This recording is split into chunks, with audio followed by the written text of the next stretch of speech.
The dancing plague of 1518.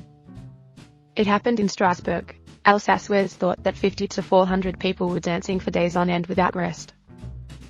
John Waller, an American medical historian, thought this was the work of some sort of mass hysteria or psychogenic disorder.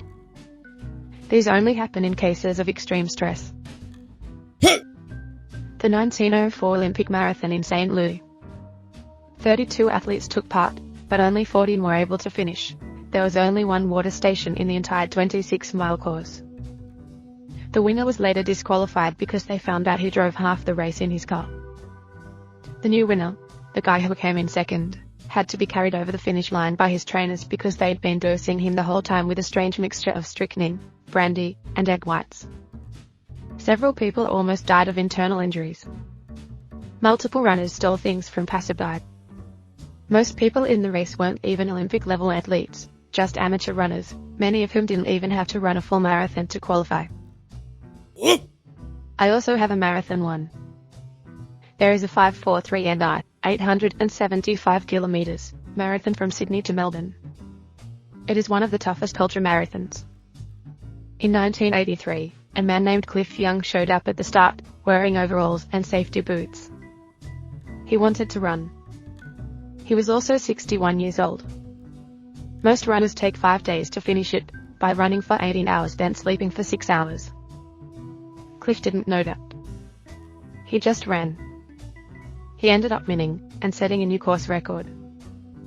Then gave away his prize money to the runner-ups. He also ran it the next year, and came 7th even though he displaced a heap during the race. The Great Stink of London in 1858. One summer the heat dried up the River Thames, where all the human waste went, and an unbearable smell pervaded throughout the entire city. All Parliament representatives were eventually coerced out of their homes outside of London to convene and solve the issue. Much to the citizens' glee, Parliament was held in their building on the bank of the River Thames, resulting in one of the fastest Parliament decisions ever made to reform the London sewer system. Michigan and Ohio had a protracted dispute over Toledo. Militias were deployed, tensions rose, and it nearly exploded into war. After the president sent representatives to help mediate the situation, Michigan ultimately ceded their claim on Toledo, which was seen as a loss. As compensation, Michigan received all of the Upper Peninsula, which in the long run had a far greater positive impact. Mexico had 3 presidents in one day. Old guy goes out of office. New guy comes in. Guy says to new guy, leave this office. New guy says okay.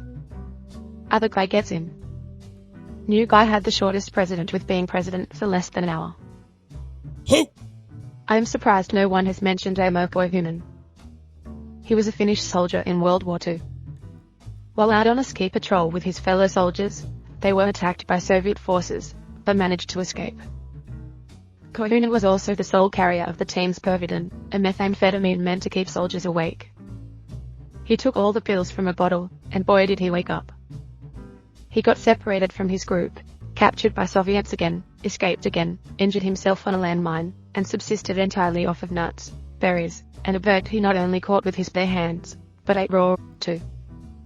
By the time he was found and rescued, he weighed like 90 pounds and had a heart rate of 200 BPM. Foley case of a soldier overdosing. Foley McBoatface. My uncle told me about this battle in which the winning commander sent the losing commander a letter saying for him to surrender.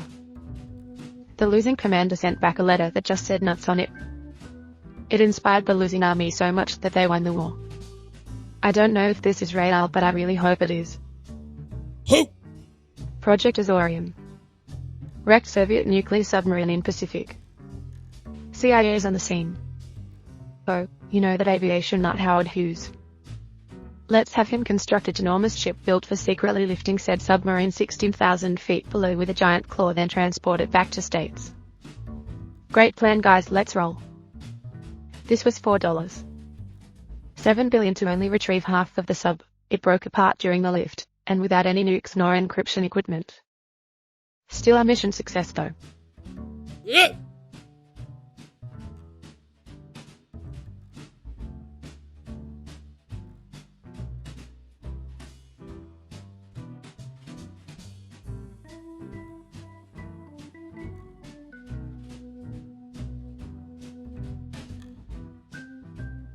Yeah.